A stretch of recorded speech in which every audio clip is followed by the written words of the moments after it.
সংক্ষেপে আমরা কিছু কথা আর্জ করার ইরাদা রাখি ওযুর বিষয়ে। ওযুতে আমাদের যে সমস্ত ভুল ত্রুটিগুলো সচরাচর হয়ে থাকে সে বিষয়ে সামান্য কিছু কথা আর্জ করার ইরাদা রাখি। ওয়া মা তাওফীক ইল্লা বিল্লাহ। আমরা সকলেই কমবেশ জানি যে ওযু বা পবিত্রতা এটা হলো সালাতের চাবি। নবী সাল্লাল্লাহু আলাইহি ওয়াসাল্লামের সূরা আবু দাউদে বর্ণিত হাদিসে আসছে, তিনি বলেছেন মিফতাহুস সালাতি আত-তাহুর, সালাতের বা নামাজের চাবি হলো কি? পবিত্রতা বা ওযু। তো চাবি যদি ঠিক থাকে, পারফেক্ট হয়, তাহলে তালা খুলবে। আর যদি চাবি পারফেক্ট না হয়, ঠিক না হয়, তাহলে সেক্ষেত্রে তালা খুলবে না। ওই চাবি দিয়ে আপনি ঘরে প্রবেশ করতে পারবেন না। মনে করুন জান্নাত হলো আমার ঘর বা গন্তব্য, ঢুকতে হলে আমাকে সালাতের তালাটুকু খুলে ঢুকতে হবে, অর্থাৎ সালাত পড়ে ঢুকতে হবে, আর তার চাবি হলো পবিত্রতা। তাহলে পবিত্রতা চাবি, তার তালা হলো সালাহ, আর সালাহ পড়ে আমি ঢুকতে চাচ্ছি জান্নাতে।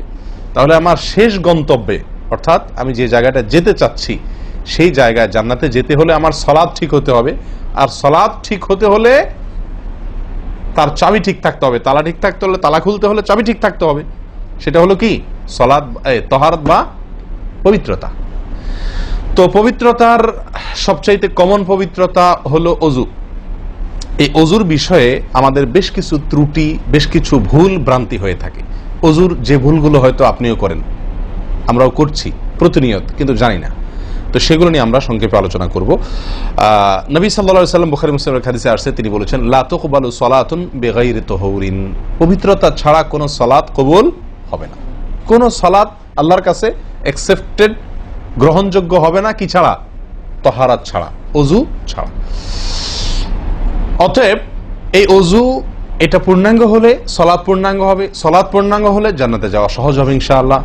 অতএব একটা আরেকটার সাথে সম্পর্ক যুক্ত বিধায় সবকিছুর আগে, সালাতেরও আগে আমাকে লক্ষ্য করা দরকার আমার ওযু বা তাহারাতটা কি হচ্ছে কিনা, ঠিকঠাক হচ্ছে কিনা। প্রিয় ভাইরা, ওযু দুই প্রকার। একটা হলো কোন রকম ওযু, আরেকটা হলো পূর্ণাঙ্গ ওযু। একটা হলো কোন রকম ওযু, আরেকটা হলো কি? পূর্ণাঙ্গ ওযু। পূর্ণাঙ্গ ওযু যেটা, এটাকে হাদিসের ভাষায় বলা হয়েছে ইসবাগুল ওযু।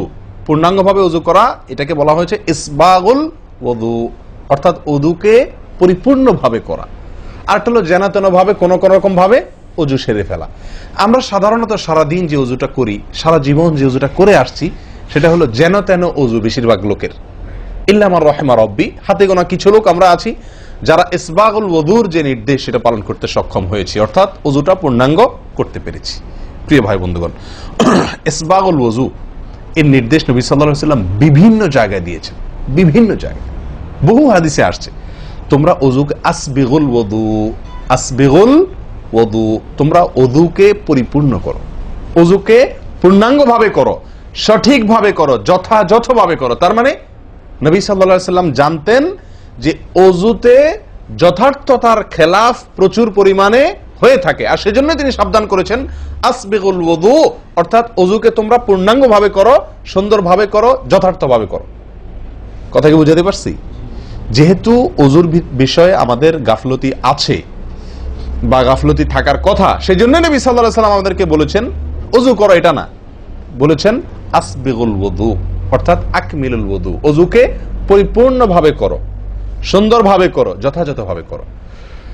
ওযুর যে ফজিলত, ওযুর যে ফজিলত মুসলিম বর্ণিত হাদিসে আসছে, নবী সাল্লাল্লাহু আলাইহি ওয়াসাল্লাম বলেছেন যে ব্যক্তি পরিপূর্ণভাবে ওযু করবে, পরিপূর্ণভাবে ওযু করবে, ভালোভাবে ওযু করবে, এবং ওযুর শেষে কালিমাতুশ শাহাদা যেটা আছে, আশহাদু আল্লা ইলাহা ইল্লাল্লাহু ওয়াহদাহু লা শারীকা লাহু ওয়া আশহাদু আন্না মুহাম্মাদান আবদুহু ওয়া রাসূলুহু, এই কালিমায়ে শাহাদা পাঠ করবে ওযুর শেষে, এই ব্যক্তির জন্য আল্লাহ সুবহানাহু ওয়া তাআলা জান্নাতের সমস্ত দুয়ার খুলে দিবেন।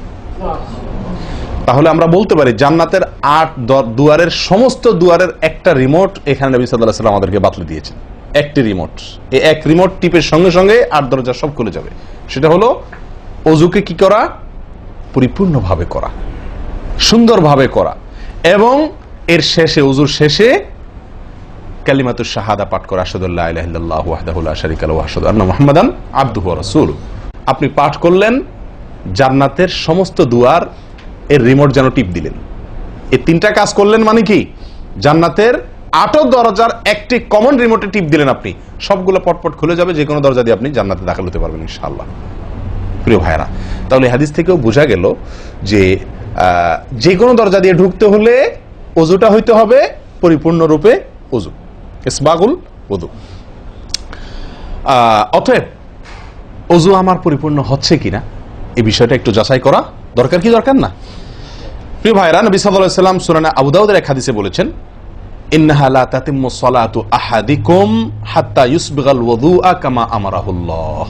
তোমাদের কারোর সালাত ততক্ষণ পর্যন্ত পরিপূর্ণ হবে না, সালাত ততক্ষণ পর্যন্ত সুন্দর হবে না, পূর্ণাঙ্গ হবে না, সালাতে পূর্ণতা আসবে না, যতক্ষণ না তোমরা ওযুকে ঠিক আল্লাহ যেভাবে করতে নির্দেশ করেছেন ওইভাবে পরিপূর্ণভাবে না করো। আল্লাহ সুবহানাহু ওয়া তাআলা যেভাবে ওযু করতে বলেছেন ওইভাবে পরিপূর্ণ রূপে ওযু না করা পর্যন্ত তোমাদের সালাত পূর্ণতা পাবে না। তাহলে সালাতের পূর্ণতা পাওয়ার জন্য ওযুটি হইতে হবে, ওযু না শুধু। আমরা জানি যে সালাতের জন্য ওযু করতে হয় না, ওযু করলেই শুধু সালাতের পূর্ণতা আসবে না, ওযুটা হইতে হবে আল্লাহ যেভাবে নির্দেশ করেছেন সেভাবে, যথাযথ উপায়ে এবং সঠিকভাবে। প্রিয় ভাইরা, এখন আসি আমরা ওযুতে কি ভুলগুলো আমাদের এমন হয় যেগুলো কারণে আমাদের ওযুর পূর্ণতা নষ্ট হতে পারে। তার ভিতরে 1 নম্বরের ভুল হলো, যেটি আমাদের হয়ে থাকে ওযুর ক্ষেত্রে অনেকেরই, সেটা হলো বিসমিল্লাহ পাঠ না করা। ওযুর শুরুতে কি পাঠ করতে হয়? বিসমিল্লাহ। আপনি যখন হাত ধুয়ে ওযু শুরু করবেন, 2 হাতের কবজি 2 হাতে ওযু শুরু করবেন না, প্রথম কাজ, তার আগে আপনি কি করবেন? বিসমিল্লাহ। বিসমিল্লাহ বলে হাত ধুয়ে তারপর ওযু শুরু করবেন। বহু লোক আছি আমরা ওযুখানায় ওই গল্প করতেছি, আড্ডা মারতেছি, কথাবার্তা বলতেছি, এই বলতে বলতে ওযু শুরু করে দিছি, তাহলে বিসমিল্লাহ কখন পড়তেছি? বিসমিল্লাহটা অনেক সময় অমনোযোগিতার কারণে, অবহেলার কারণে, অন্যমনস্কতার কারণে বিসমিল্লাহটা অনেক সময় আমরা বলতে ভুলে যাই। অথচ এই বিসমিল্লাহ পাঠ করা ওযু শুরুতে অনেক বিশেষজ্ঞ আলেমের মতে ফরজ। অনেকে বলেন বিসমিল্লাহ পাঠ না করলে ওযুই হবে না, আপনি যদি ভুলে বাদ দেন ওযু হলো না।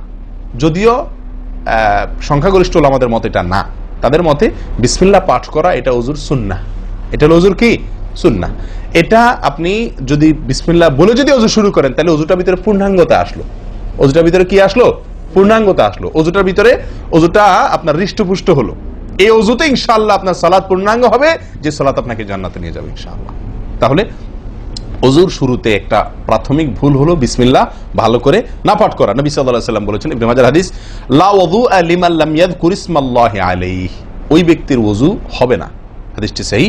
নবী সাল্লাল্লাহু আলাইহি ওয়াসাল্লাম বলেছেন, ওই ব্যক্তির ওযু হবে না যে ব্যক্তি ওযুর শুরুতে আল্লাহর নাম নেয় নাই, বিসমিল্লাহ বলে নাই।